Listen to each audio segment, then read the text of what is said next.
Welcome to Phantasmic. Tonight, our friend and host, Mickey Mouse, uses his vivid imagination to create magical imagery for all to enjoy. Wait a minute. I love that idea. How about some backstage passes?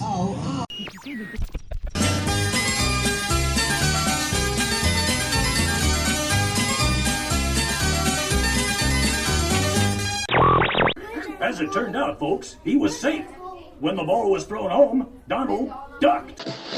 Relax, close your eyes, and come with me on an adventure in three-dimensional sound. WDW Radio, your information station. Hello, my friend, and welcome to the WDW Radio Show, your Walt Disney World information station. I am your host, Lou Mongello, and this is show number 538, and I'm here once again not only to help you have the best possible vacation experience when you go to the Disney parks, but I also want to bring you a little bit of Disney magic, not just with this podcast, but with my videos, live broadcasts on Facebook, books, audio tours, special events, the WDW Radio Nation, and more. You can find everything over at WDWRadio.com. So this week, I invite you once again to join me at the table at Raglan Road Irish Pub in Disney Springs for a live dining review. We'll not just sample the extensive, very extensive menu, but also chat with one of the live performers and some of the staff about the history and details of the location, as well as the cuisine and just how authentic it really is. I'll then have the answer to our last Walt Disney World trivia question of the week, and I'll pose a new challenge for your chance to win a Disney prize package. Then stay tuned to the end of the show. I'll have more information about our next Meet of the Month coming up in Walt Disney World, special events, your voicemails, and more. So sit back, relax, and enjoy this week's episode of the WDW Radio Show.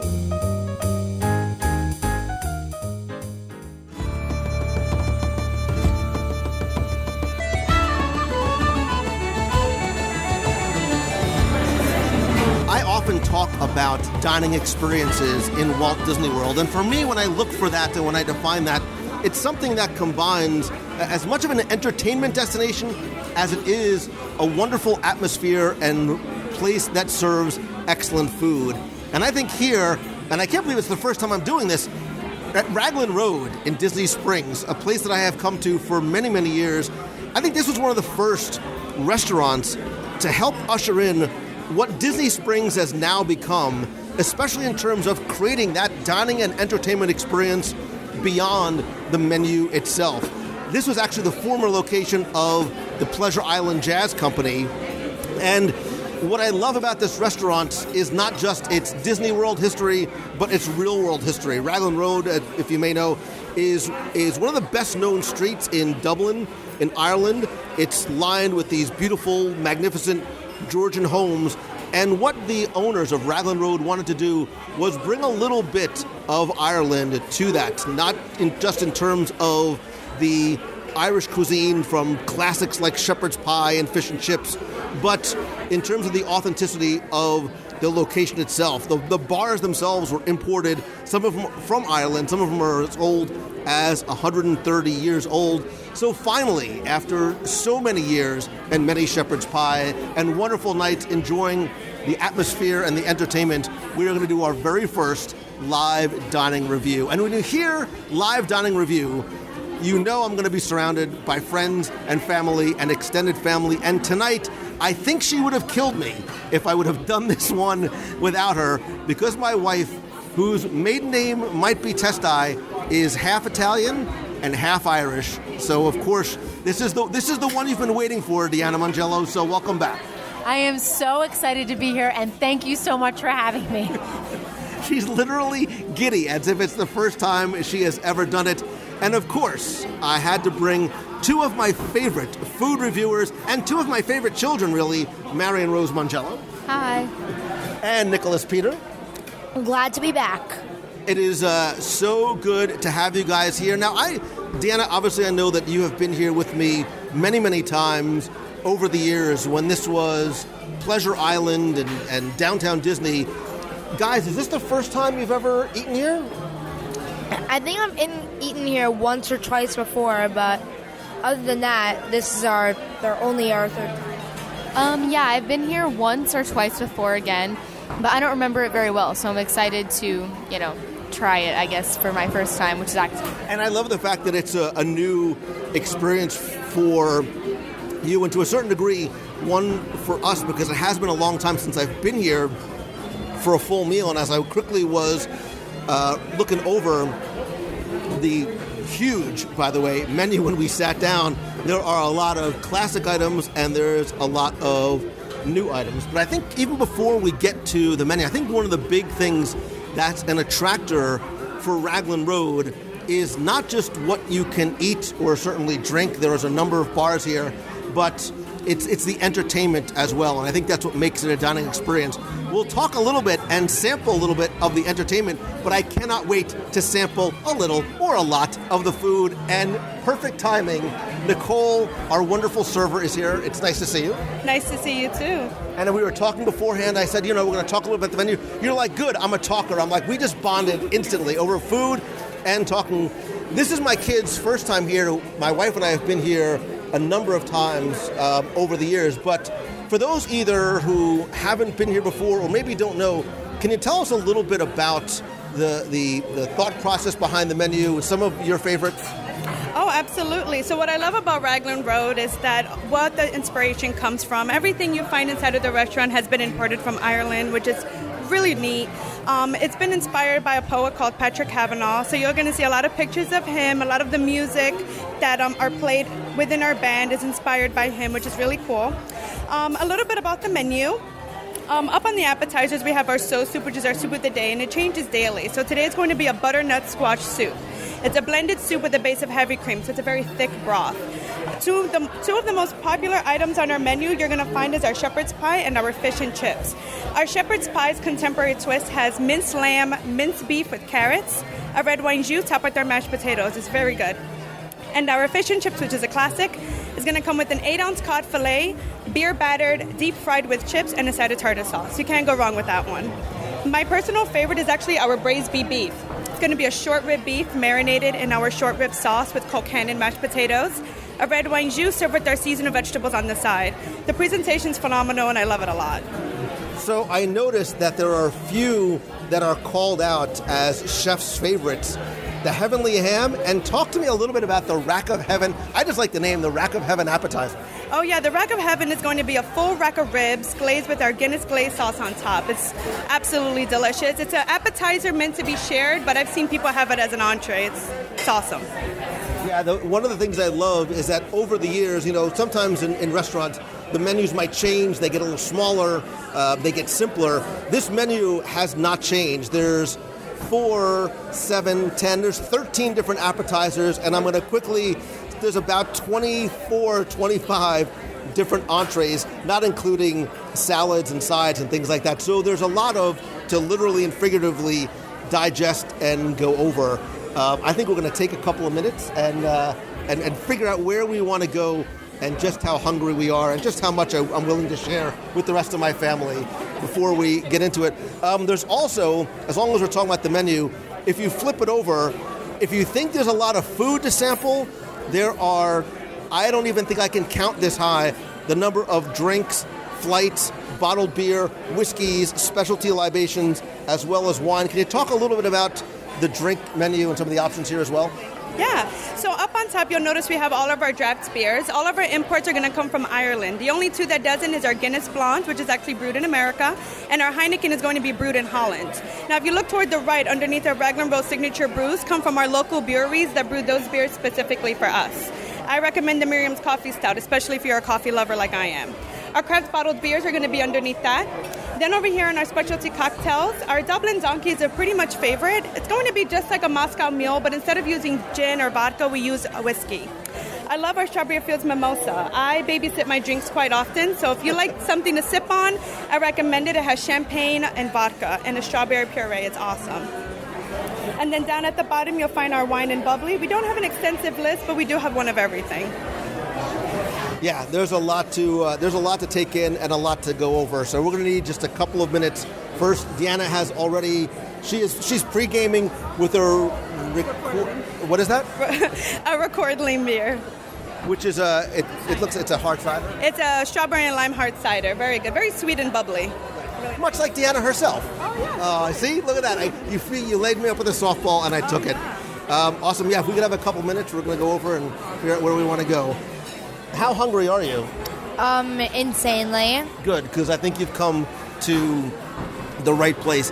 And that's still one of the things that I love about this restaurant is just how many different items. And I think there's a little bit of something for everybody. And the menu is inspired by not just classic, traditional Irish favorites, but there's also a little bit of a modern twist on some of these things. So I love the fact that there's so many different comfort food selections in here, because when I think about Ireland, you need to be in a pub and it needs to be warm and there's a lot of fun and you need to be comfortable and warm. So I love the fact that there's like a lot of stews and fish and chips and braised beef. And I already know what I want, so I'm ready. And we're here in the fall, so all those things make sense.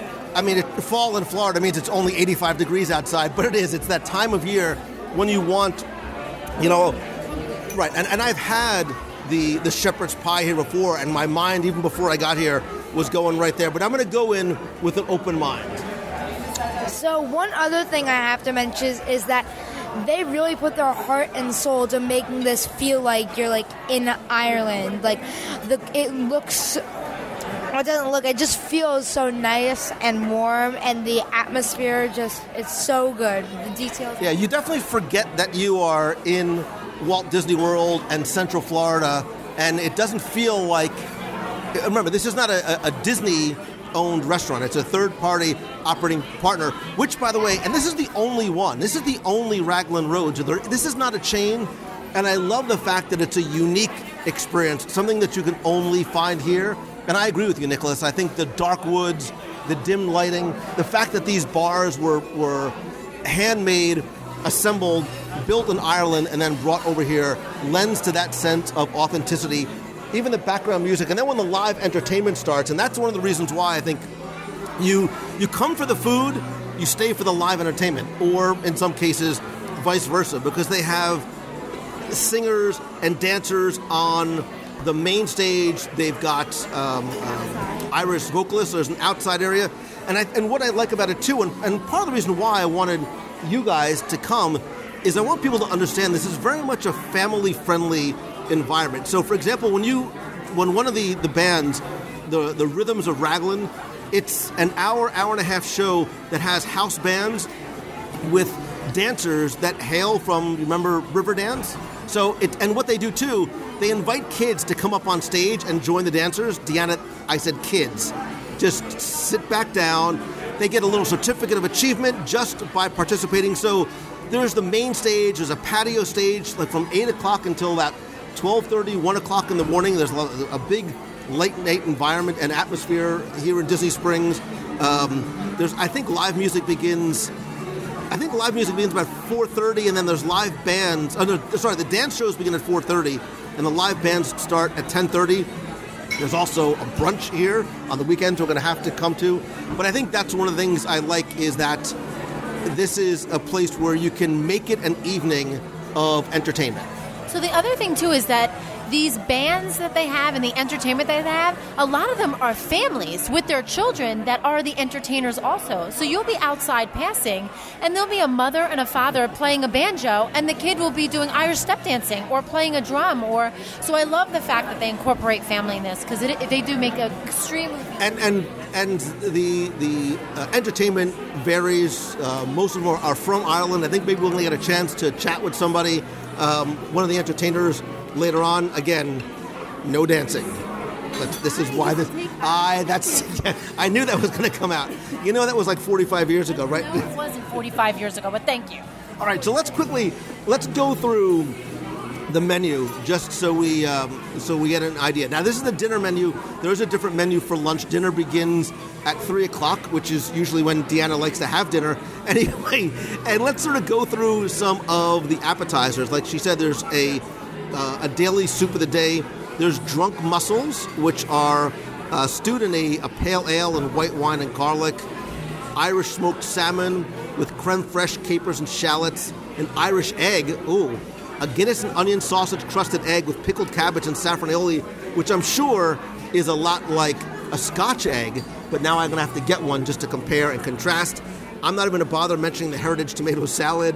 A kiss before shrimp, pan-seared local Florida Gulf Coast shrimp, garlic and chili lemon butter sauce with a sliced baguette. A Dalkey Duo battered cocktail sausage with Dalkey mustard dipping sauce. Oh, that sounds good too. A chunky monk, which is what they would have called me if I went to the seminary. A beer-battered monkfish and zucchini chips with chunky tartar sauce. A crocopate, a crock of rustic chicken, liver pate, croco pate, served with apricot. I swear I haven't had a drink. The scallop forest, which I've had in the past. The scallops are phenomenal. The Rack of Heaven, Smoky City, the creamy baked haddock and Dubliner cheese dip, and nom nom wigs. I think, do you guys have anything that's jumping right out? You're hitting Deanna's going Rack of Heaven. Anything jumping out at you? The rack of baby back ribs. We'll make that happen. Marin, anything jumping out at you? Definitely the ribs. What is the ribs? Sorry, so why don't we get the ribs and an Irish egg to start. Now, sit back, relax as I go through the menu, and you can hear that the music is starting to come up a little bit, and what I love, so there's the main room, there's also side rooms and a private room in the back where the Irish dancers entertain as well. I'm going to do some Irish dancing for you here, so carefully and belong.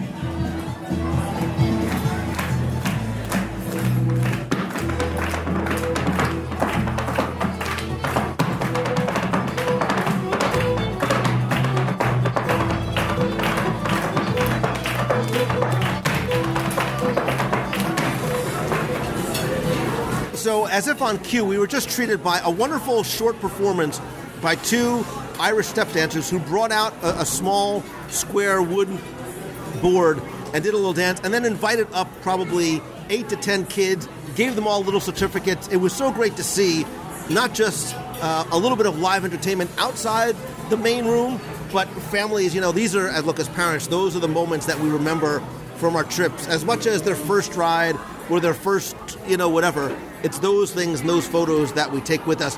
But that's fine. But the thing that I'm most excited about is getting to the It's All to Devour main course selections. I'm going to go through this quickly because, again, there are a lot. It seems that all the entrees run about $16 to, it looks like the highest is about $26, $27 or so. So there's a stew ba, a braised lamb with root vegetable white stew with herb dumplings, a braised beef, as she said earlier was one of her favorites. It's the brave beef with Colcannon mashed potatoes and roasted veggies, the famous fish and chips. There's a braised lamb shank, the bangin' bangers and mighty mash, Guinness and onion bangers and mash. I might change my mind to get that, with traditional onion gravy, Mammy's roast chicken. It's a porker, which is usually, never mind, a grilled lollipop, pork chop, root vegetable, mashed potatoes, pork crackling, with a pork and cider jus, the heavenly ham, Irish mist glazed loin of bacon with savory cabbage, Colcannon potatoes, parsley cream sauce, and a raisin cider jus, a serious steak, as opposed to the humorous steak, a burger your way, a keen eye for the shepherd's pie, which is a traditional shepherd's pie with a little makeover with a contemporary twist. The boring burger, it's B-O-A-R, is grilled wild boar, cashew blue cheese, crispy onion strings, arugula. Oh, that sounds good too. The Raglan risotto. The big Q is red quinoa and white bean burger. A pie in the sky is a chicken, wild mushroom, and leeks in a white wine cream sauce, topped with a puss pastry. That sounds good too. Cider salmon. In Cod's Way is a North Atlantic cod with lemon and herb crusted potatoes. Gnocchi do. Handmade potato gnocchi, seared scallops, crispy pork belly. Oh, you had me at crispy pork. And it's not bleeding chowder.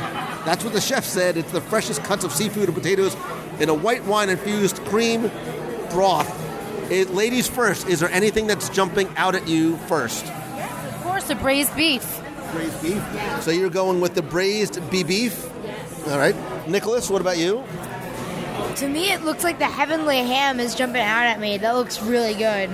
I'm so excited because those are both things I wanted to try, but I don't have to use my selection on one of those. Marion Rose?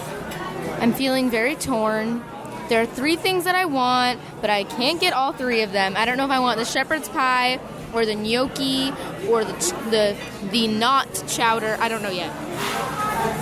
So I'll make it easier for you because I am going to get, I'm a creature of habit. I can't help it. It's been so long since I've been here. I'm going to get the shepherd's pie. So we're getting the shepherd's pie, the ham, and the beef. Marion, if I were you, or if I was ordering for you, which I'm about to do, I think that you should get either the... What are you between? The gnocchi. I would normally almost not say gnocchi, but the crispy pork bellies in that white wine butter sauce with the scallops. I think you should get the gnocchi. Then you could have some of mine. But wait, we're not done yet. Because there's also not 1, not 2, not 3, but 4, 5, 6. There's 9 different sides. I'm telling you right now, we're getting the smoky bacon and almond roasted Brussels sprouts. We raised our kids right because our kids love Brussels sprouts. And how about the... So wait, there's also the Colcannon mashed potatoes, the vegetable medley, herbed garlic Parmesan truffle chips. Yeah. There's also crushed garden peas, they're mushy peas, and beer battered onion rings. All right, so why don't we get the truffle chips and the Brussels sprouts? Deal. All right, now I'm excited.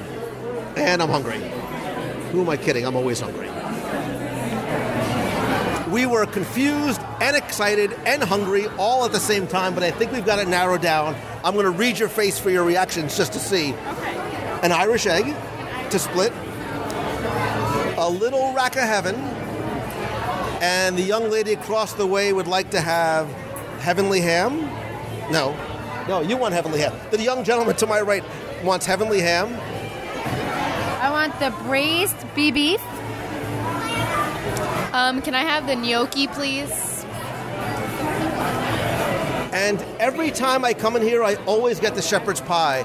So I'm going to get the shepherd's pie. Add what? I'm sorry? Did you want to add any Dubliner cheese with that? I assume that I'm supposed to because you're nodding.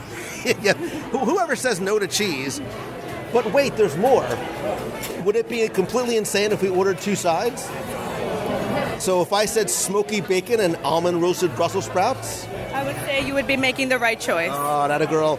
And they're forcing me to get the garlic and Parmesan truffle chip.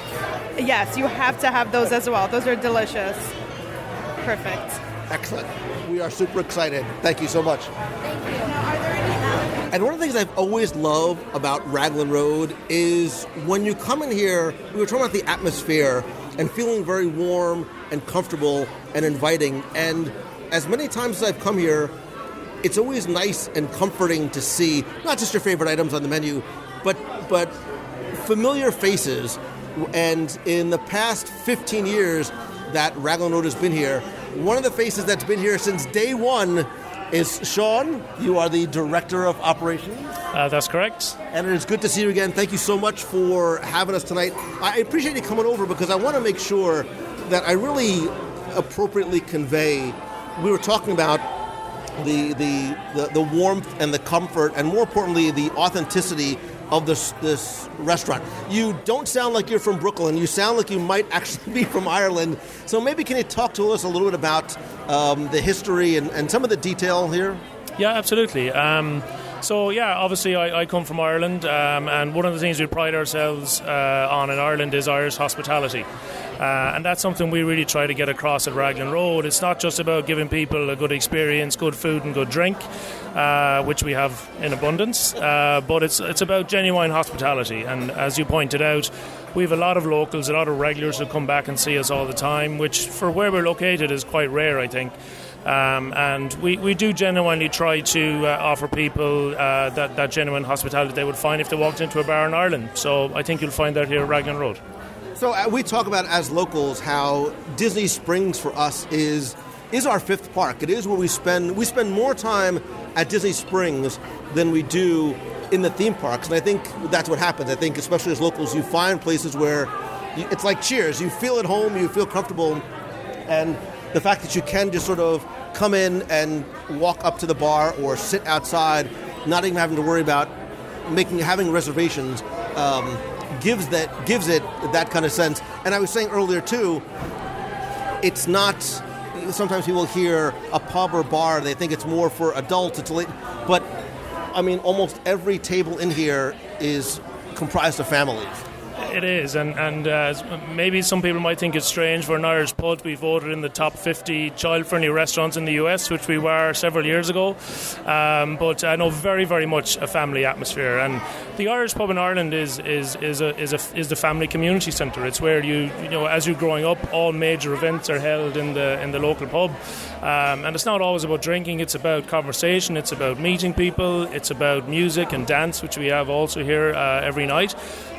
So no, very much the pub is very, very family friendly, and our dancers and our entertainers interact with the kids all the time and get them up on stage to show them some Irish dancing steps. So very, very, very family friendly, absolutely. And I like that. And there's a great energy here too. We're in sort of one of the secondary rooms. There's a couple of rooms off to the side. If you don't want to be in the main room, it's a place that you can talk to each other across the table, but you still have the wonderful music. And I love the fact that they came into the room and brought some kids up and taught them how to do a little step dancing as well. Yeah, obviously we would love for everyone to be able to see the entertainment and the stage, but just we can't possibly fit everyone that comes in front of the stage. So we do try to bring the stage to the people in the side rooms, and what you saw there is something that we do several times during the night. You'll see it again in about an hour's time. The musicians will come in and they'll sing a song, and that's again kind of an ode to traditional Irish pubs where they wouldn't have a stage to perform. They would just pull up a chair and sing a song or play a tune or take the door down and do a step dance, which is what we try to emulate here. Back in the day when there was just wood concrete floors in pubs, they would take the doors off the hinges so that they would have a soft surface to dance on, and that's what we try to do here. So, and what I like too is even as you're walking by outside, you've got the patio which has separate live entertainment than what's going on inside. Yeah, we obviously been in Florida. People like to sit outside when the weather is gorgeous, especially this time of the year. So we offer it's a bit more of a relaxed atmosphere outside with the bands. The dancers do go out there and perform as well, but it's not quite the structured show like we have inside. So it's a bit more interactive. I guess get to request what songs they want to hear. They can request their old Irish favourites, or maybe something a bit more modern. We've a massive array of young Irish musicians at the moment. It's kind of cool in Ireland to play music again as a young person. It's really revived the traditional talent, and we all of our musicians are from Ireland or the UK, and they're all traditionally trained, and a lot of them, because of their youth, they tend to do a lot of crossover with maybe some of the more modern stuff. So you'll hear a lot of that on the patio as well. So you might hear I don't know, say a Michael Jackson song with an Irish traditional twist to it or something like that. Yeah, we actually heard that as we came in. It was I don't know what it was called, but it was a modern song that was being performed by the trio or the quartet outside. And it was great seeing not just the people sitting on the patio dining, which I assume you have access to the full menu out there as well. Absolutely, yes. Full menu throughout the house, yeah. And at all of our bars as well. We have nearly 50 seats at our 4 bars that you can enjoy the full menu at also. But Cooks of Dublin next door is different, correct? That's a quick service? Correct. Cooks of Dublin is a Dublin-style fish and chip shop, walk-up counter service style. There's still 100 seats over there where you can sit and eat, but the concept was really to go, so come in, grab a box of food, and off you go. So it's very much in the style of a Dublin-style fish and chip shop. So we have fish and chips, some great burgers there, chicken and mushroom pies, and some great cookies for dessert as well. So years ago, I was walking by with some friends, and I was beckoned into Cooks of Dublin. Do you still have the fried Snickers? We don't, unfortunately, no. We don't. We decided to go a different direction in the menu there. But yeah, that was a hit when we had it on there, for sure. As if you couldn't make a Snickers any better. But okay, so you are the guy who's sitting next to me from Ireland. I've got this massive menu. What is something that I would Are these things I would find in a traditional Irish pub, and or what is, as somebody who comes from Ireland, what is the thing that you eat on the menu that reminds you of home? Well, we try to reflect on our menu what modern Irish food is. So we try to give you the experience as if you were walking into a pub in Ireland. So if you walked into a pub in Ireland today, you would see stuff like we have in our menu. So it's not, you won't find corned beef and cabbage, unfortunately, for maybe a lot of your listeners, but I noticed that you ordered the Kevin's Heavenly Ham, which of course is something that I would have grown up with at home. It's what we would call, I suppose, our version of the corned beef and cabbage. It's bacon and cabbage. So the corned beef is an American-Irish invention. You said bacon and cabbage? Bacon and cabbage. Okay, because if you couldn't make corned beef and cabbage any better, you replace it with bacon. Right, but it's not bacon in what you might think is breakfast bacon or streaky bacon. It's more of a Canadian-style ham, I suppose. And we serve it with we call cannon potatoes, which of course you a little bit more cabbage and ham in there, and the parsley cream sauce and the raisin cider do really just add a bit of richness to it, and that's really a traditional dish that we've taken a bit of a modern twist to. And so how would I can't get away from the shepherd's pie every time I come here. How does the shepherd's pie here? Oh my goodness. They just brought, I see why it's called the Rack of Heaven. That is a ginormous rack of ribs. Don't touch it until I photograph it, kids. This is the part that tortures them, where they can't eat until I take a picture of it. How does something like a shepherd's pie here differ from a shepherd's pie that you'd find at home? So we do a bit of something different with our shepherd's pie. We do a mixture of beef and lamb. And it's served with a very rich port wine jus as well. So I suppose shepherd's pies at home are traditionally served in a bowl with a kind of a potato crust on it. We still serve it in a bowl, but we kind of serve it in a standing up. So it's a little bit of a different presentation. But the main difference is the mixture of the beef and the lamb. So we are super excited. More importantly, we're super hungry. We are about to dig into the Irish egg and the Rack of Heaven. Thank you so much for spending a little bit of time. It smells so good. You're welcome to stay and have some. Thankfully, I'm spoiled with this every day, so I'll let you enjoy your meal by yourself and your family. Awesome. Thank you so much, and thanks so much for having us. Appreciate it. My pleasure. Enjoy, guys. That was a big hit, especially with it's served with the same glaze that we do with the soda bread, so it's really nice. Oh, I hope you left some of that glaze in the soda bread. So touch this very quickly. I saw my family devouring as we were talking. They bring a traditional Irish soda bread. Yeah. So we make this in-house every day. The first thing they do when they come in the morning is get the soda bread in the oven.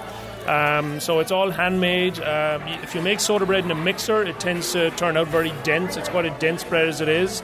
So ours is all hand-mixed the old traditional way. And we serve it with an olive oil and a Guinness and honey glaze. Oh my god! Oh gosh! Let me try this. Hold on. Oh, don't eat! Stop eating my soda bread. That's so good. And you'll enjoy that glaze on the rack of ribs there as well. So. Oh, I can't wait to eat it. Thank you so much. Appreciate it. Enjoy. Give me your seat back now. So Sean was a lovely gentleman with a wonderful accent, but this Rack of Heaven ribs smells phenomenal. It is a huge rack of ribs. There's probably 12 to 14. Deanna, you're cutting them up, but they're basically falling apart. They're really falling off the bone as opposed to you cutting the meat itself. Marion has already dug in, so I'm going to give you first crack at laying these out. Other than wait, finish first. So right over here that we bring to the table is our traditional Irish soda bread, which is made with soda water and buttermilk. And in the ramekin is our olive oil and Guinness glaze made with Guinness beer and sugar. Really nice. All right, so Deanna, you are a rib connoisseur. We have literally traveled the country and the world sampling ribs. We've got favorites around the country. How do these stack up? So I have to say they are braised to perfection. The outside has just enough crispiness to it, and the inside, it falls right off the bone. So you don't. I didn't even need a knife to cut them, so that everyone got them. You could actually just tear them right off. So it's delicious. I love them. On the outside, they're really sweet and peppery and crispy, and then on the inside, the meat is super tender and soft. You barely even need to chew it. Like, it is so, soft. Yeah. Nicholas, if you can come up for air for 2 seconds, what do you think? These ribs, the glaze adds the perfect amount of sweetness to help condescend the savoriness, and it's just perfect. That's what it is. That glaze, first of all, let's sort of go from the inside out. That sear and that crispiness that they put on the outside locks in all the juices in the meat. It's so tender. More importantly, it's so juicy. Sometimes when ribs are cooked too much, they get very dry, and then you cover that up with a sauce, which sort of takes away from that. This is just the opposite. I mean, you can even see just how juicy they are, but that glaze is ridiculously good. It's sweet, but not so much so that it overpowers the savory. It's a really nice balance, and it's very different than a Memphis or a Kansas City or a dry rub type of barbecue. This is obviously a very... You guys ate so many ribs. I only got one. Save me something. But as Deanna takes a chunk of meat and sticks it in her mouth. But there's a sweetness to here, and you don't sort of taste any type of Guinness or anything like that. There's none of that heavy Guinness flavor to it, which obviously cooks off from it. But you guys are devouring these. Nicholas is like, move the microphone away. They're that good. It says great for sharing. These come in at $28, which may sound like a lot for an appetizer, but there is a lot to this.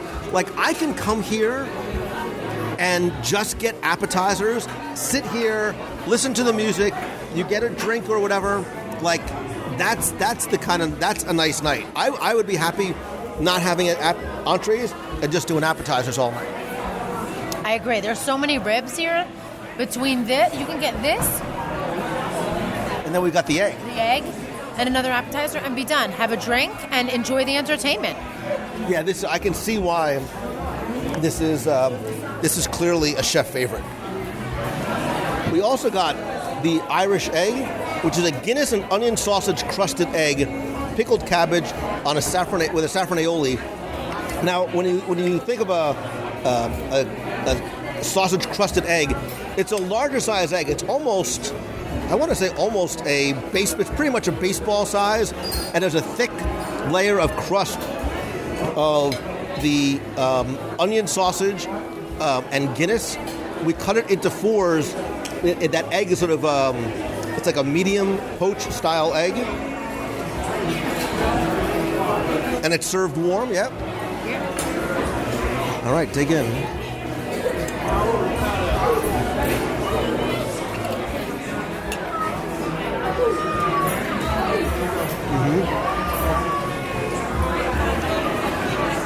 See, I love that.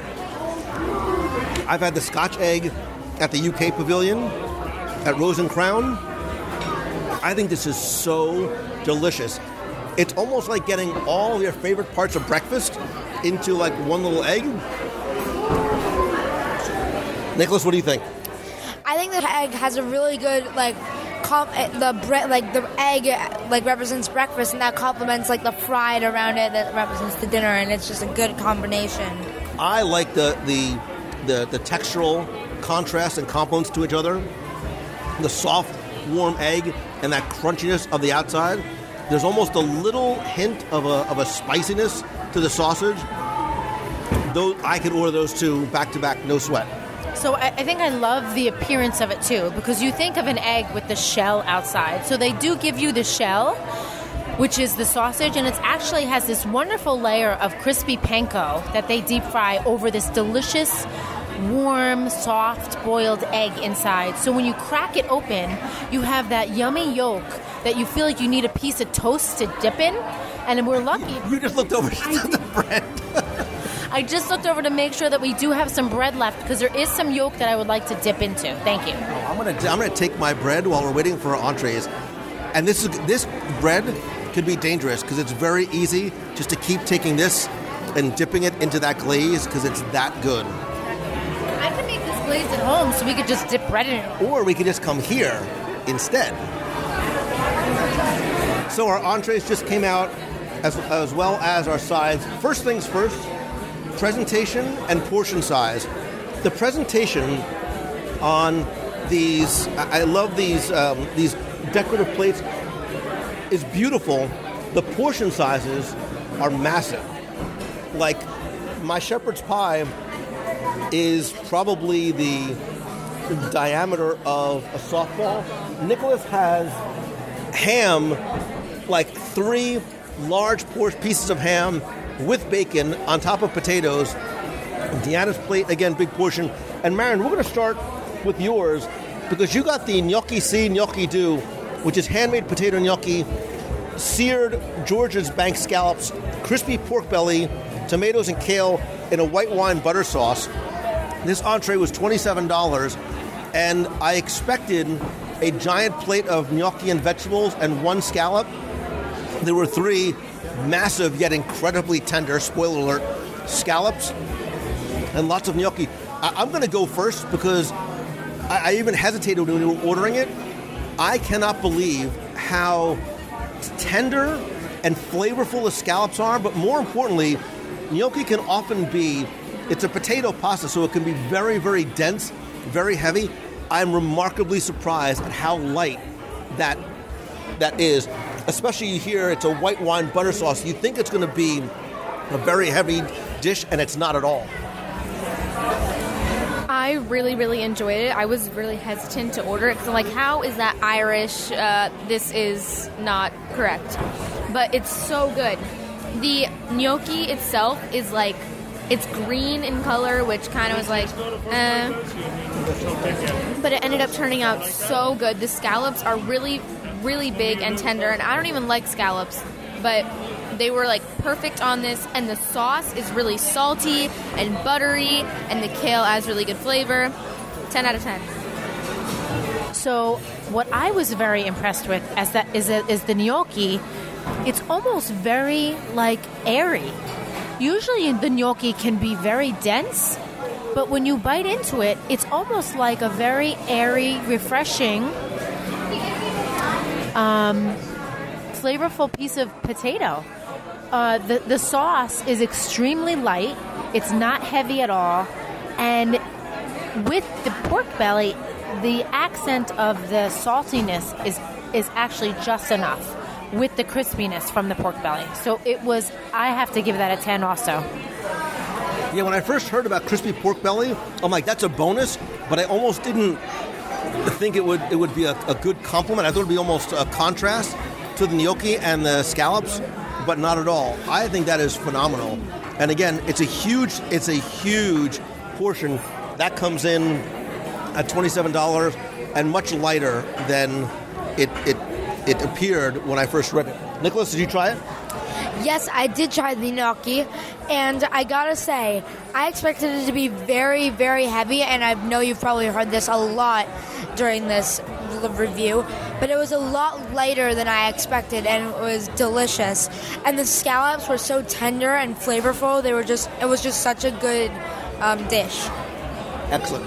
Let's move over and all sample some of. If Deanna can, she's like a prisoner, huddle over her food so nobody else can taste it. Deanna, what did you have, and what's your first impression? So I have the bee braised beef. And first of all, let me just tell you about this presentation. It comes out with these portions that are unbelievable. The portion of the meat comes out in your grandmother's saucepan with the lid on it, with this huge sprig of rosemary.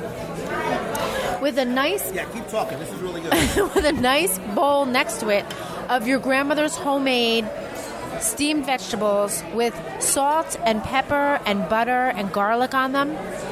When you take the lid off your pot of beef and mashed potatoes, the smell is incredible.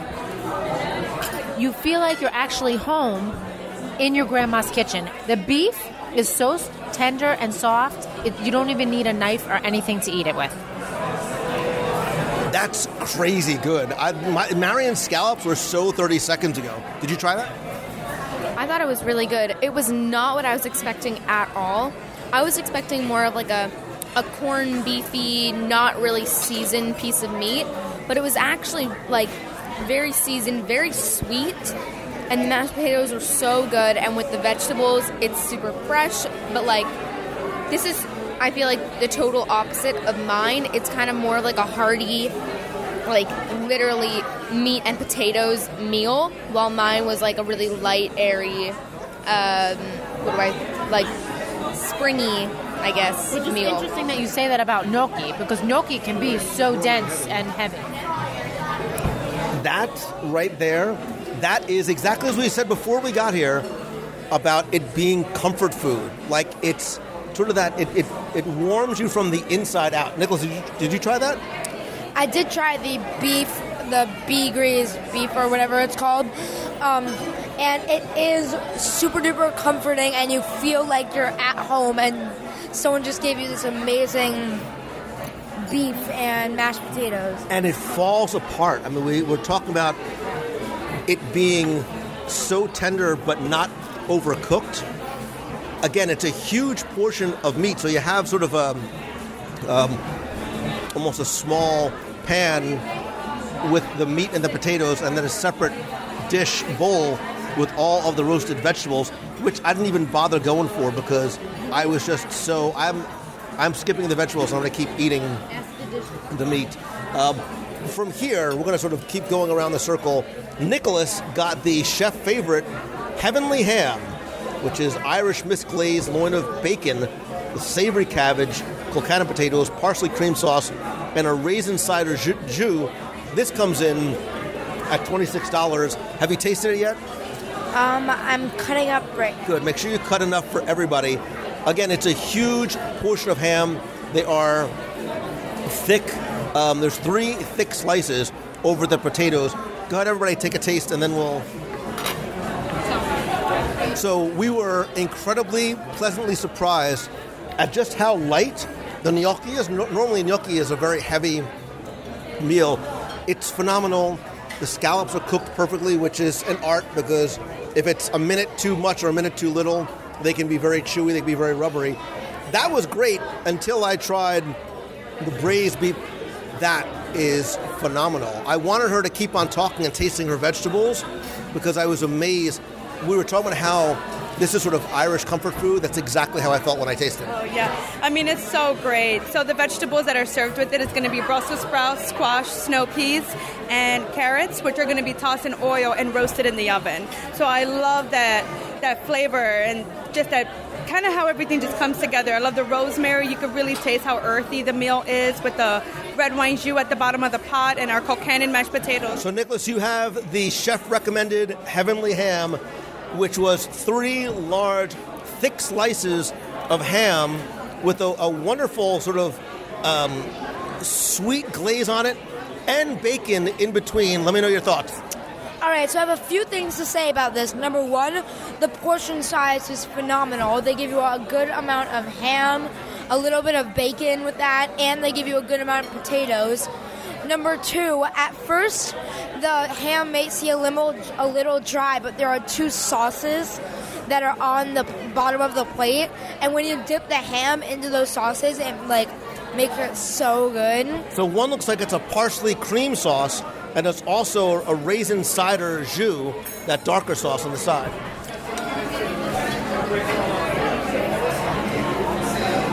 So what I have to say about the ham is that it actually is really not dry at all. I thought it was deliciously cooked. It wasn't dry, and the sweetness really came through. With the portion of the potatoes, it was phenomenal. So what I liked about this, and then why I mentioned the glazes, is because, like some of us, it's a little salty and it's a little sweet, and I love that contrast and complement that it has to it. Again, the portion sizes, it's comfort food. It's on that bed of potatoes.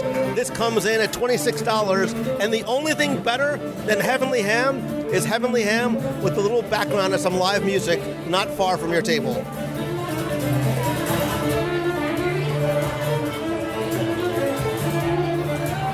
So before we move on to the signature shepherd's pie, we ordered 2 sides.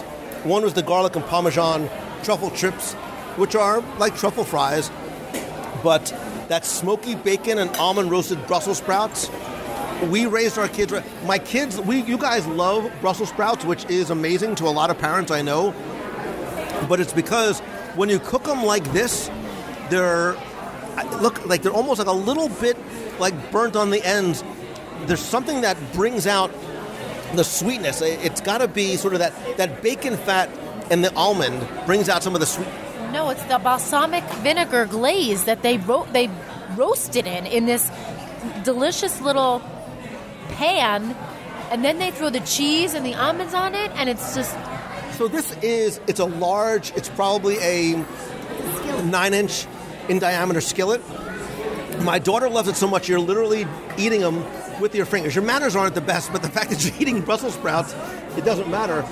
But this comes in at $9. I would order this, which I want the items to share. I would have that, the Rack of Heaven, the egg, and a couple of the other appetizers. You get a bunch of friends together or eat that by myself. That's one of my favorite things that we've had tonight. I think that's really, really good. But we've saved what I think for a lot of people is the go-to. It's the item that they know the most is the keen eye for the shepherd's pie. This, for me, it hits not just it here, but the shepherd's pie, for me personally, hits on all the things. It's meat and potatoes. It's got the cheese on top. So you've got the hearty and the savory and the creamy. And I like foods, this is going to sound weird, I like foods where you can fit everything onto one forkful. So it's like a little buffet on a single fork, and that's what you get with the shepherd's pie. It is that comfort food. There's a spiciness, and I don't mean a heat spice, but spices to the meat in the shepherd's pie, and you combine that with that creaminess of the potatoes. That's just why I can't get away from it. So the other thing, too, is that you hear pie and you think of something that is going to have a crust to it. And usually the traditional shepherd's pie is presented almost in like a pot pie, and everything is inside of it. Well, this shepherd's pie that is here is not in a crust at all. It's actually in like a portion-controlled little circle. Just like Lou said, you can put your... It's like a cylinder. It's like a softball-sized cylinder. And you can put your fork in and get every single taste from the mashed potatoes to the cheese to the meat in one bite. Now, the meat is actually, it's delicately spiced. It's not, abrasive, or it's not, it doesn't like overpower. It's hearty but not heavy. Yeah, it doesn't overpower the meat at all. And I think there's some vegetables in there too that they have with the meat, which actually adds nice flavor. Did you try the shepherd's pie there, Slick? Yes, I did, and I think it's the perfect contrast of the meat and the potatoes and the cheese. And like you said, it's a little buffet on the plate. You can fit everything on one forkful, and it's just delicious. And I want to sort of convey the portion sizes are huge. Like, I can't believe these words are going to come out of my mouth. There's no way I can finish this by myself. I'm going to be eating this. I can't wait to have this tomorrow for lunch. But all of our portion sizes are huge. Like, you can easily split or share an entree.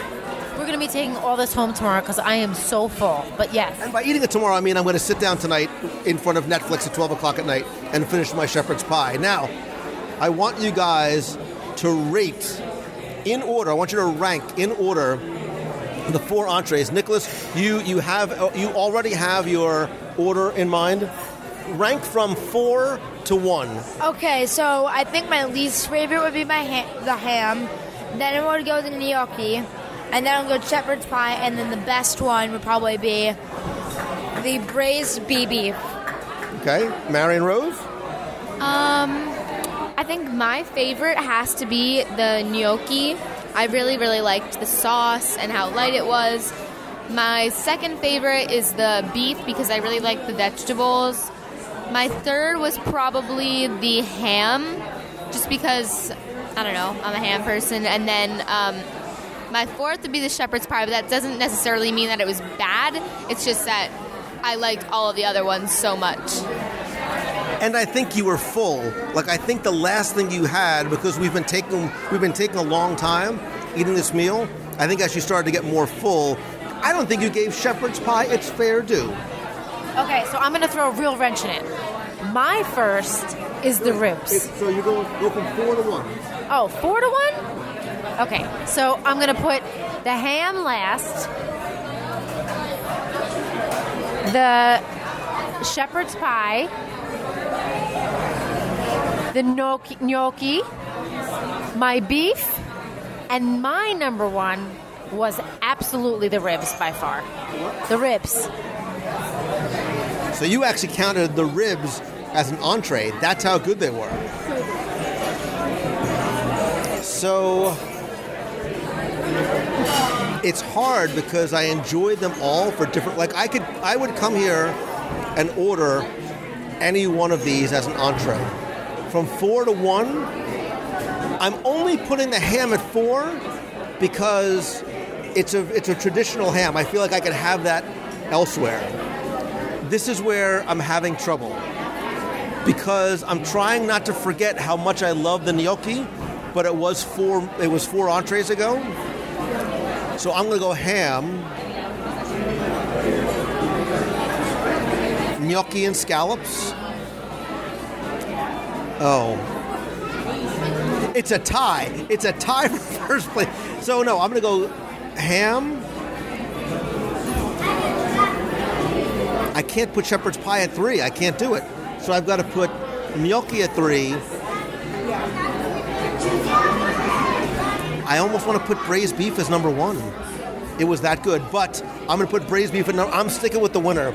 I can't. The shepherd's pie, even though it was the last thing I ate, and I was full from sampling everything else. And by the way, we have a lot of food left over, and we only order an appetizer each. And I will actually put as my 1, I would put I love the appetizer so much. I think that Rack of Heaven and the Irish egg and the side of the Brussels sprouts. Oh, and 1A subsection 1 is the bread with the dip. Tell me, you're laughing at me. Tell me that dip wasn't delicious. I wanted to drink the dip, that dip for the what's in the dip again? It's like Guinness and sugar. No, and something else. And olive oil. And olive oil. Yeah, I could drink it. I could put that on anything and everything. Of course, there's also probably dessert too.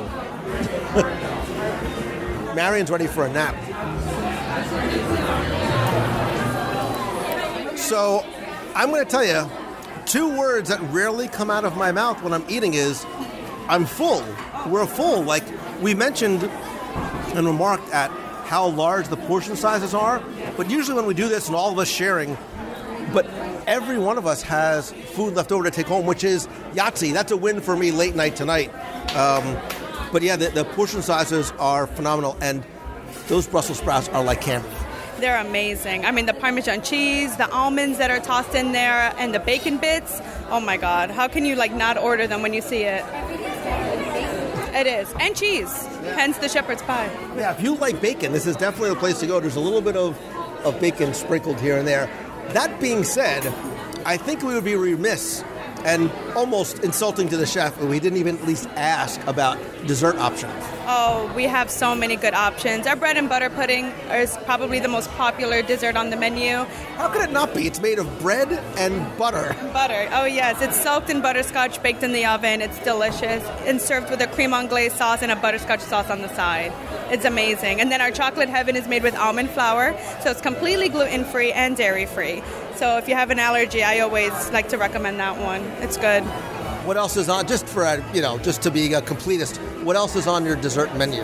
Oh, yeah. So we also have a Raglan Delight, which is going to be served with vanilla ice cream, a raspberry puree with a pavlova on top, which is almost like a hard frosting. You kind of crack it open with a spoon, and it has a very soft inside. A lot of people tend to like that one, as well as our fluffy lemon clouds, which is almost like a key lime tart. It's kind of hard to say no to our dessert menu. So I think we have to go with bread and butter. How can we not? How can we do it? A little bit of bread and butter, and 1, 2, 3, 4, like 6 boxes for all this food. I'm gonna have a me party with Netflix tonight, my couch, and all of our leftovers. I am gonna have so much. I'm gonna put on my stretchy Spider-Man underoos, and I'm gonna have round 2 of Raglan Road. All right, so I need your help because you said there's a way to eat this because it comes in a giant mug, but there's 2 little sauces on the side. Teach me, oh Jedi Master. Of course. So can I use the spoon? Excellent. So the trick is, in order to actually enjoy it, is by scooping everything out of this giant mug, as you say, onto the plate that it's served with as well. So we're just going to kind of scoop out the bread pudding. Going to get all that goodness out of there. We're going to kind of mush it and separate it so that it kind of comes flat on the surface on top of the plate. And then on the 2 sauces that's coming on the side of it, you're going to find our cream anglaise sauce, which is going to be the white one, and our butterscotch sauce. And I'll let you kind of moderate that, because then what you would do is then pour the sauce on top of the bread pudding, and that's how you'll be able to actually enjoy all of it with the flavors. So do you do like half on one side, half on the other, or do you mix and match? So I would just drizzle both sauces. Sometimes I get a little out of control with the butterscotch, only because it's served warm, and it's just better off that way. So I would recommend doing 2 sauces, but maybe go a little bit heavier on the butterscotch. So this too, the mug was huge, but once you took it out and laid it out, that's a really big dessert. Like, that's a super shareable dessert. Oh, it's amazing. It's delicious. It's super rich. It's so buttery. Oh, it's amazing. I always recommend to share it. Yeah, Deanna, you look like you were ready for a nap until you dug into that, and all of a sudden your eyes lit up. You're like a puppy over there. Your ears perked. It's like buttery, yummy, so goodness. Maren, you are the resident sweets expert of the family. Okay, I'm not going to lie. I don't like pudding at all. I actually hate pudding. But this is very, very good. Because the butterscotch sauce, without the butterscotch sauce, I'm not going to lie, it would not be my favorite thing. But with the butterscotch sauce, it makes it very, very good. And it's like, I can't even describe it. It's like, when you put it in your mouth, it just like melts away.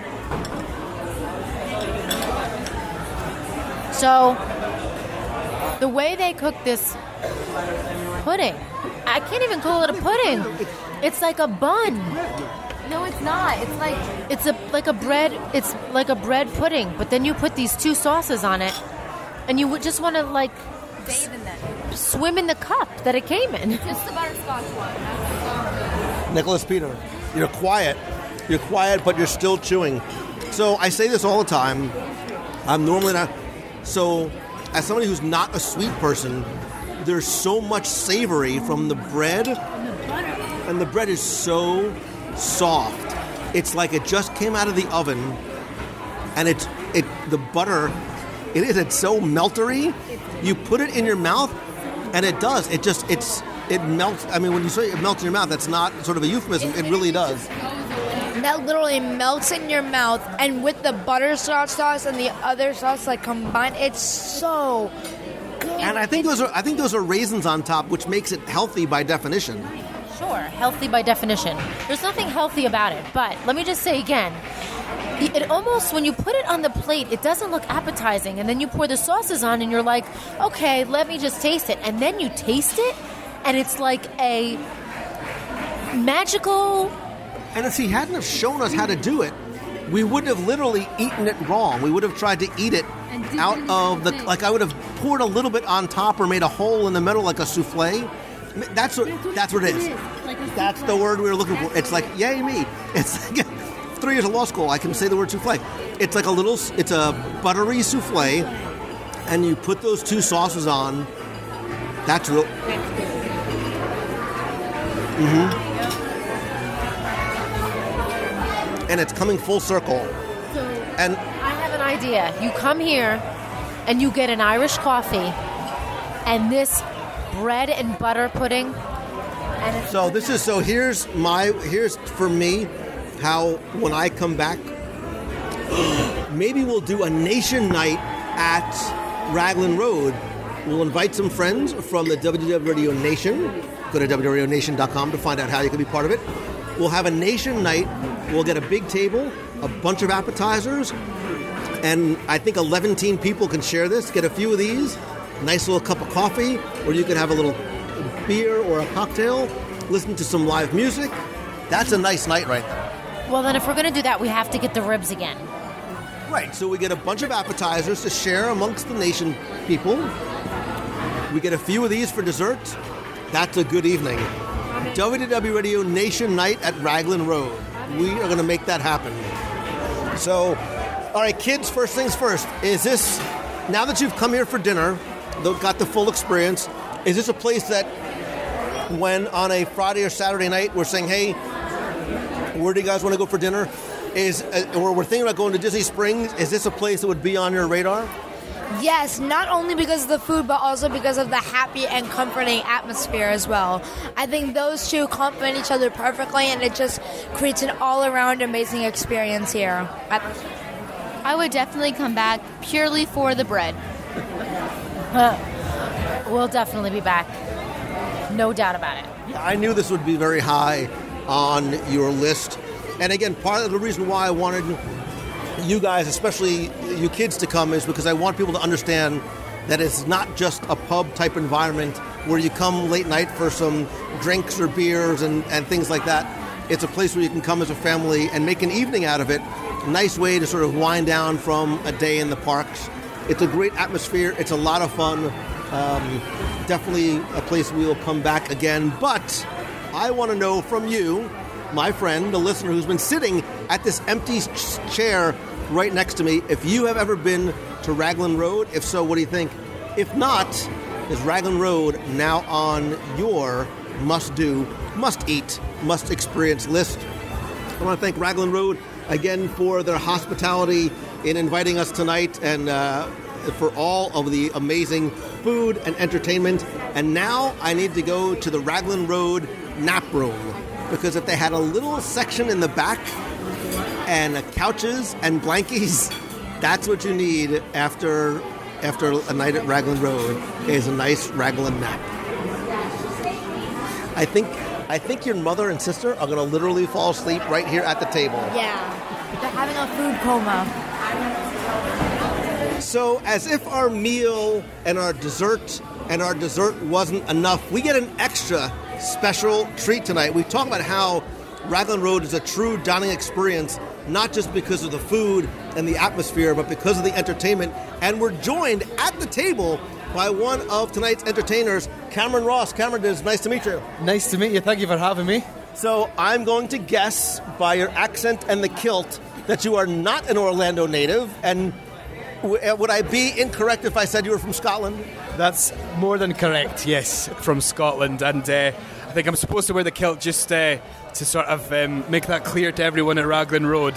And I'm not Irish either. So well, probably also, if you've been here for a Florida summer, you probably stay cooler than a lot of the guys do wearing the kilt. It's a kind of like a air conditioning, that comes with me wherever I go. So you are single-handedly going to bring kilts back to the Orlando area, so locals like us can start staying cooler in the summer. So how long have you been here? So I've actually been here on and off for almost 2 years now. I sort of go away for a while, come back for 6 months, go away, come back for a year, or so on and off for 2 years. And so from what I understand, you don't just, first of all, you're an extraordinary fiddler player. I was watching you. It was like smoke was coming off. You were going so fast. Well, thank you for that. It's a huge compliment. So, how long have you been playing? I've been playing the fiddle for a lot. I think I was maybe about 6 or 7 years old. So, started taking it kind of seriously when I was about 16. So, yeah. Well, my kids and I were just talking about taking up an instrument and playing an instrument. So, and how important it is to start at such a... But that's not the only instrument you play, correct? No, I play guitar, mandolin, and percussion as well. So, yeah. And if I was reading correct, you just came where you were a finalist in a BBC competition? That's right. So, was over in Scotland in October for the BBC Radio Scotland Young Traditional Musician of the Year. Quite a mouthful. So it's the semi-finals and got through to the finals now, which will be held in January at Celtic Connections. So when you come from Scotland and obviously probably other places in Europe, and then you come to a place like Raglan Road, does this sort of feel like a little bit of home transplanted to Florida? Definitely. Raglan Road's a fine example of back home and what happens back there, from the music to the food as well. So it's nice. I was going to ask you about the food. Like, right. Is this sort of like, traditional pub where your mom's cooking? Yes, it is, yes. Shepherd's pie and things. What's your favorite? Shepherd's pie is up there, and the mammy's chicken or the mommy's chicken, I think, that's it's another nice meal there, yep. And so when you come and play here in Orlando, obviously there's a lot of locals, but obviously a lot of tourists. What kind of responses or reactions or feedback do you get from guests?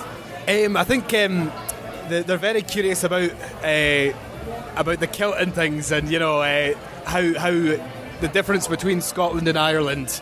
And I think they just really enjoy the music, and a lot of them are quite interested in where it's from and the history especially. One thing I noticed as you were playing, I was watching the guests as much as I was watching you, and I was watching a lot of the kids were sort of fascinated. Do you get a lot of questions from kids about, because when I was a kid, playing the violin or the fiddle is not what the cool kids did, but you're sort of making that instrument cool. I was watching them. So do kids come up to you and ask you about, picking up that instrument? Yes, so that's a nice part of the job is they normally come up and first say that they play as well, and it's nice because they seem interested in learning how to go about playing more traditional music, Irish, Scottish music, because myself, you start with the classical, repertoire mostly, and then it's nice to hear that they're interested in the Celtic music as well. So that's a nice part. Yeah, and I think what you do, and you can hear the dancers in the background, that's sort of what makes the Raglan Road experience so unique, is the fact that there's live entertainment going on all day, and it's authentic. You come from Scotland, you play Irish music, so it really does sort of bring that. For those of us who probably might never get to Ireland, you get a little bit of that experience here. Exactly, yes. I think we're lucky to sort of be given the freedom to be ourselves, like you said, and creates a nice atmosphere. Yeah, definitely. All right, so taking all that aside, when was the first time you actually came to Orlando? The first time would have been about a year before coming out to play, so about 2015, I think. All right, so what was your first impression when you went to Disney and you went to the parks? Very hot. I think the first thing, oh goodness, very sweaty. Not like Scotland at all. No, really not. But I think I've got used to it now. But that was a big shock. The heat. Yeah. But do you go to the parks at all much? And if you do you have a favorite attraction? I think I do. I really enjoy going to the parks. I think my favorite attraction would be Small World. Actually, I like seeing the different countries, and I think there's a bagpipe player in Small World, so I think that's my favourite. Yeah. So obviously, I'm sure your favourite place to eat is here at Raglan Road, but since coming to America, or specifically here, Disney and Disney Springs, or even the parks, has there been one food that you tried for the first time that you just fell in love with? I think my favourite food has to be the nachos in Epcot. I love the amount of different things you get. But I think my favourite sort of meal was probably it's the restaurant at Jungle Cruise. I'm trying to remember the name of the restaurant there. Skipper Canteen. Yes, I really enjoyed that actually. I like the sort of slightly different, the menu. Really nice. So if people want to come out and see and hear you, when are you here? Here 6 nights, sometimes 5 a week, and that's from 10:30 to 1 a.m. Wow. So yeah, that's a long. Yeah, it's are you inside and outside. It's just the main stage inside every night almost. So yeah, excellent. Definitely come and check you out, Cameron. Thanks so much, man. Really pleasure meeting you. I love the accent. It's like brave.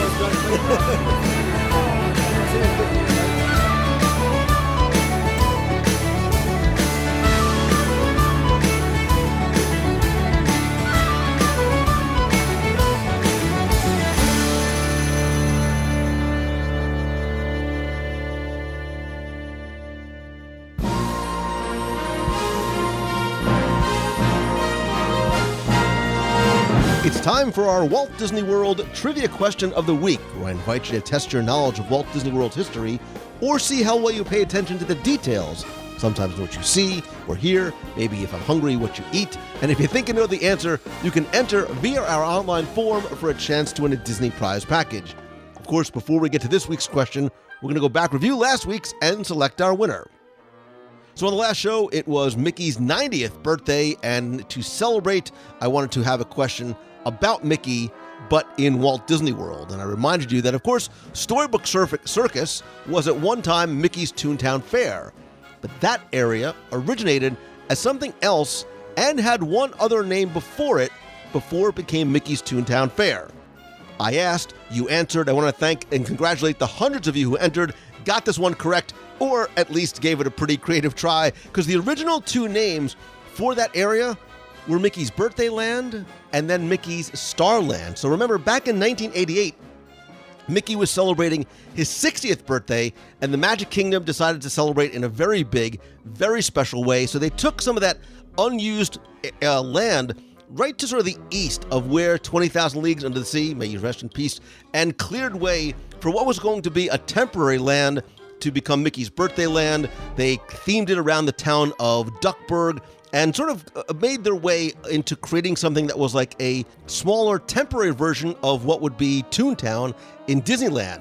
There was a circus tent, there was Grandma's Duck Farm, and then because it was so popular, they decided to keep this, again, quote-unquote, very, very quickly fabricated and meant to be short-term land going. So in May of 1990, it became Mickey's Star Land, before becoming Mickey's Toontown Fair and eventually Storybook Circus. If you go back to show number 42, wow, that was a long time ago, so that was probably about 2007 or so, I give the entire history of Mickey's Birthday Land, Mickey's Star Land, and Mickey's Toontown Fair. And again, because it was 2007, Storybook Circus wasn't even a vision in Bob Iger's and the Imagineer's eye. Anyway, that very long-winded answer, go back to episode 42 for the full history of Mickey's Toontown Fair. But I randomly, as always, selected one winner. And again, last week you were playing for all of my 7 audio tours, including Mickey's Toontown Fair of Magic Kingdom. It's a snapshot of a moment in time. There's great audio in the background, though. It's really cool. A WDW Radio vinyl sticker for your car or your laptop, a copy of my 102 Ways to Save Money for an at Walt Disney World book, a pop socket for your phone, and just because, I'm also going to throw in a WDW Radio t-shirt as well. And last week's winner, randomly selected, is Mia Passero from Italy. Not the pavilion, but the country. Shipping's going to cost me thousands of dollars. It doesn't matter. I don't care. I'm going to get your package out to you right away. Congratulations to Mia and everybody else who entered. If you played last week and didn't win, that's okay, because here's your next chance to enter in this week's, I'm still thinking about the shipping, this week's Walt Disney World Trivia Challenge. So I'm going to keep this simple and I think somewhat straightforward, because look, if you've met me, if you've seen me, if you've listened to the show, like this week's, you know Walt Disney World for me is all about the dining. Attractions are just things you do in between meals. So I'm going to combine my two loves of dining and attractions and ask you to tell me, or to name, 3 restaurants in Walt Disney World that overlook an in-park attraction in Walt Disney World. So what I'm looking for, so I don't mean like Boathouse overlooking characters in flight. These are restaurants in the parks that overlook an attraction. Name 3. If you can name more, even better. You have until Sunday, December 2nd at 11:59 p.m. Again, you are going to play for all of the digital products, a vinyl sticker, a pop socket for your phone, why not? It's the holidays. I'm going to throw in a WDW Radio t-shirt as well. All you need to do is go to this week's podcast, use the online form there, again, by Sunday, December 2nd at 11:59 p.m. So good luck and have fun. And now I'm hungry.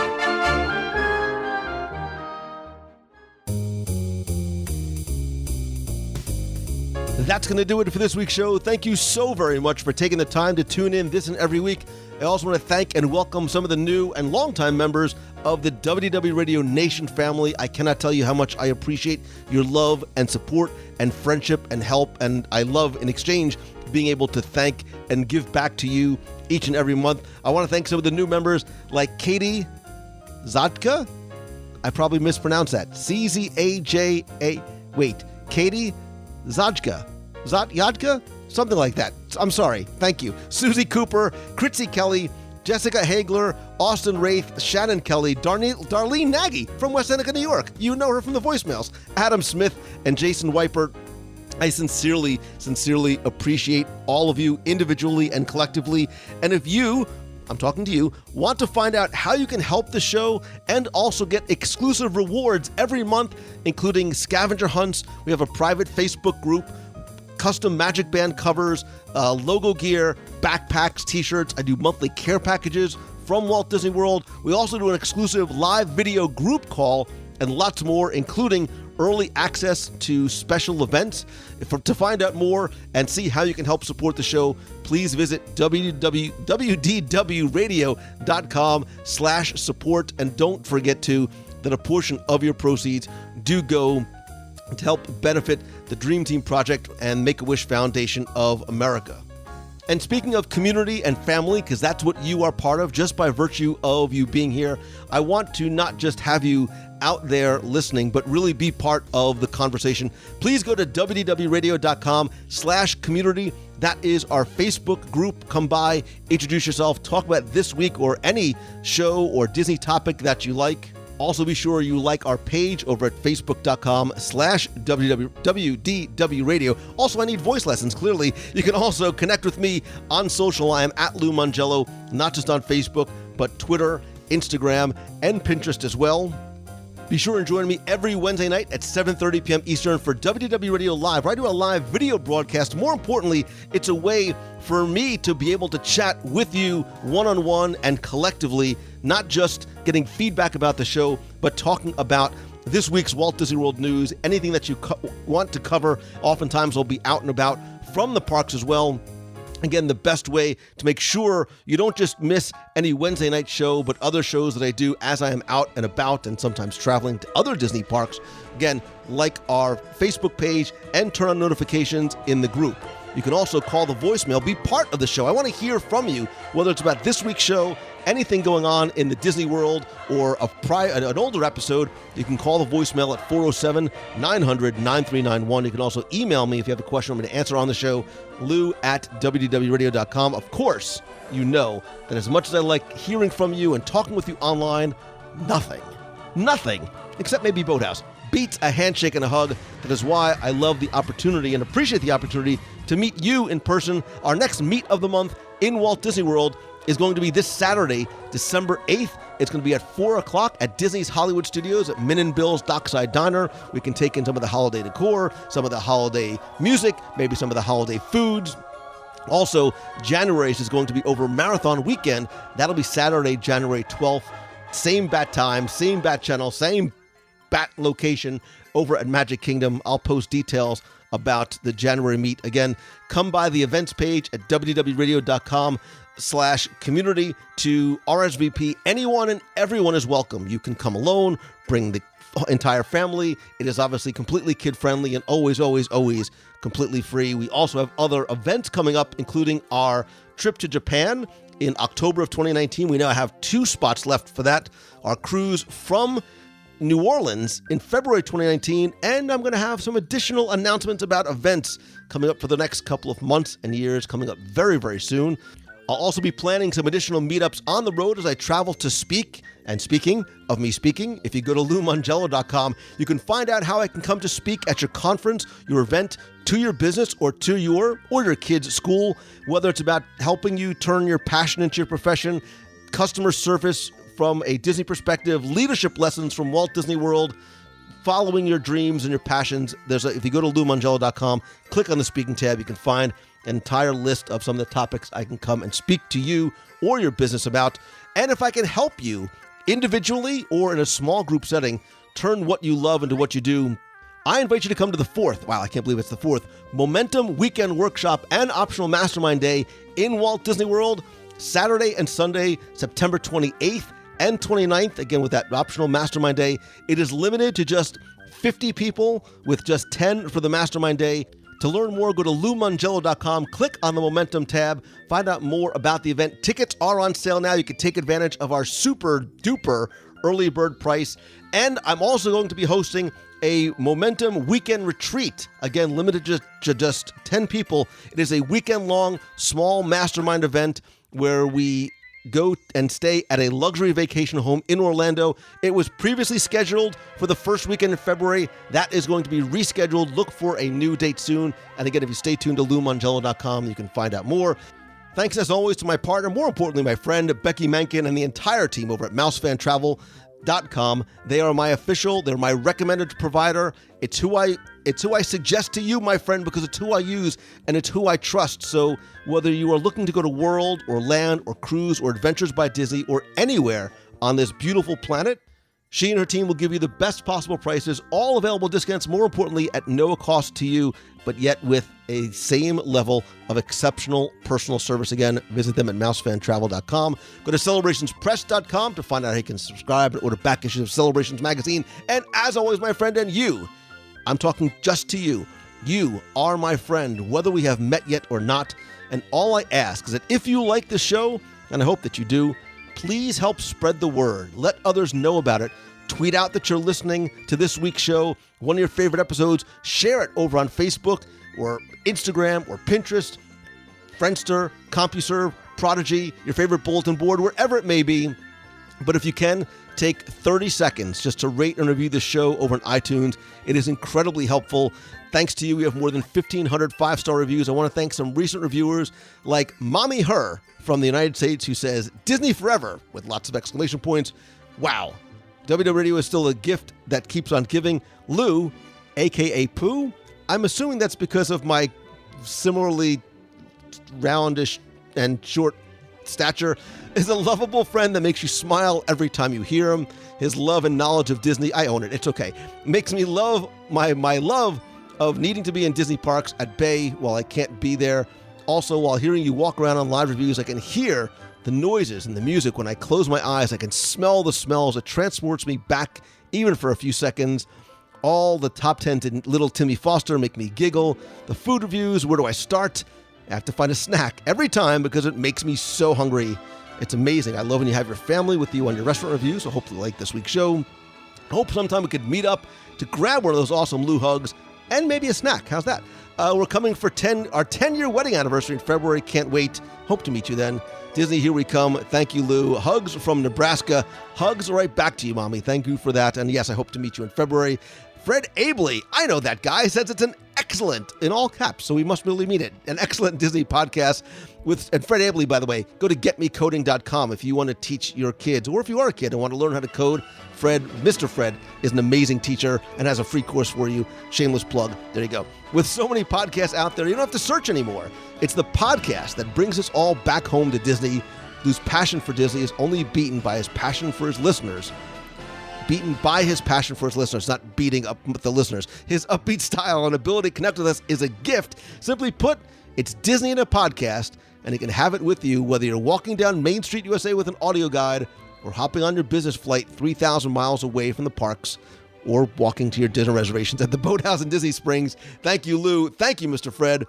Ben P. 18 from the United Kingdom. I love the United Kingdom and the people and the snacks and the accents. He says it's a wonderful podcast. I'm a former and hopefully future Walt Disney World cast member and absolutely love, I'm saying this now with a British accent in my head, I absolutely love the WDW Radio podcast. My favorite, with the U, are the top 10s with Tim and the listener emails with Becky. I would definitely consider myself in this an expert in the small details of the Florida parks. However, I'm always learning something new through listening to Lou. I listen to my podcast on the way to work each week, and it always brightens my day. Thanks, Lou, and keep up the great work. Ben, Fred, Mommy, thank you also very much. Again, just go to iTunes, search for WDW Radio, or if you go to wdwradio.com/iTunes, I'll give you a direct link and instructions on how to do it. And finally, and most importantly, from the bottom of my little heart, thank you, thank you, thank you. I am so grateful for you. I don't just say it on this podcast every day, every week. I think about it every single day. And I am truly thankful for your time and attention and gift and blessing of being able to share my passion with you. And because I know and I remember that life is very short, I want you to remember that too. And it should be spent and savored doing something that you love every single day. So if there is something that you love doing that you're not, ask yourself why and what are you going to do to change that. And if I can help you in any way, please reach out to me, come to Momentum, send me an email, whatever I can do. This is the longest outro ever, but I just wanted to share that with you. thank you so very much once again. I hope truly that this is your best week ever. So until next time, thank you. See ya. Hi, Lou. This is Tiffany Colazzo. I've been listening to your show since I was 14 years old, and right now I'm 24 years old, and I just wanted to thank you so much for everything you do for each segment and how much detail you put into everything you do, and the history and just everything. I've been listening for such a long time, and you've definitely helped me get through some really tough times through school, through my undergrad, through my master's degree. And you definitely helped me to think my happy thoughts all the time, whether I'm at school or I'm at Disney. And every segment you put out, I'm just so happy. And again, I just wanted to thank you for how much work and how much effort and just everything you do for your fans and for each segment. So yeah, thank you, Lou. Bye. Hi, Lou. This is Catherine from Massachusetts. My son and I recently listened to show 535, the top 10 things we love about Main Street USA.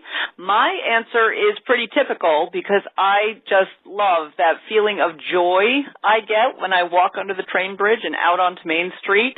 But my son had a really cool answer that I thought kind of shows the difference in generations, so I wanted him to be able to tell it to you. So here he is. Hello, Lou. This is Mason from Massachusetts. I would like to tell you that my favorite thing about Main Street USA is that's where you get your pack of cards before you play Sorcerers of the Magic Kingdom to start your adventure. I love going over to the firehouse to get my cards. That's my favorite part about Main Street USA. Casey's Corner is another favorite of mine because I love food. And I love baseball! The WDW Radio Show is wonderful to listen to. It really does bring Disney magic to us wherever we are. Thank you. Bye. Hey, Lou. It's Christine Morrison from Flowertown, PA. I just got finished listening to 537, the Native Americans in the Disney parks and movies, and I loved it. I did tell one of the veterinarians that I work with about it because he's big into Native American history and culture, and he's actually been out to the Hopi Reservation out west a couple times to donate his surgical expertise for spay and neuter on the Hopi Reservation, and he's also adopted 2 dogs from there.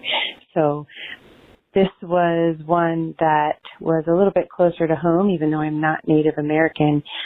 It did open my eyes to how engrossed it is in the parks, and I really love it. I thought it was such a great podcast for you guys to do, something different.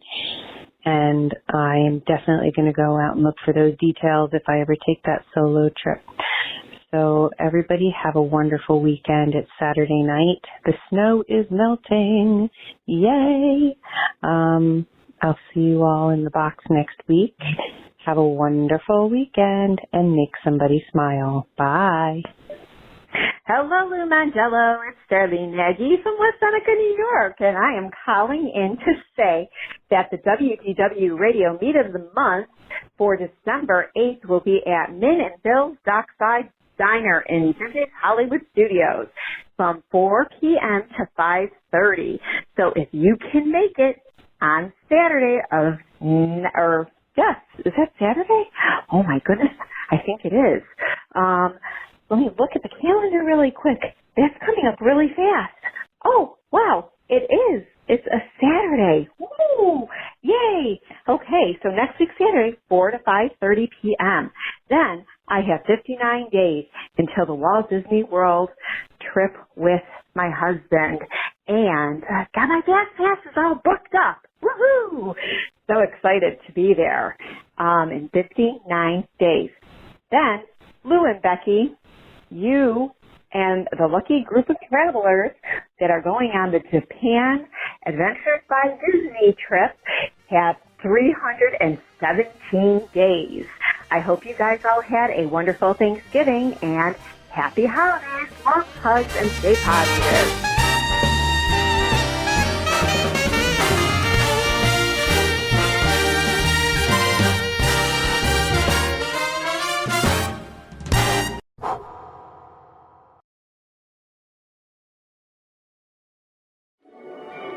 Mesa Verde, the most advanced desert reclamation complex in the Western Hemisphere, invites you to explore its wide range of career possibilities. Maglev Express service to Mesa Verde leaves every 30 minutes.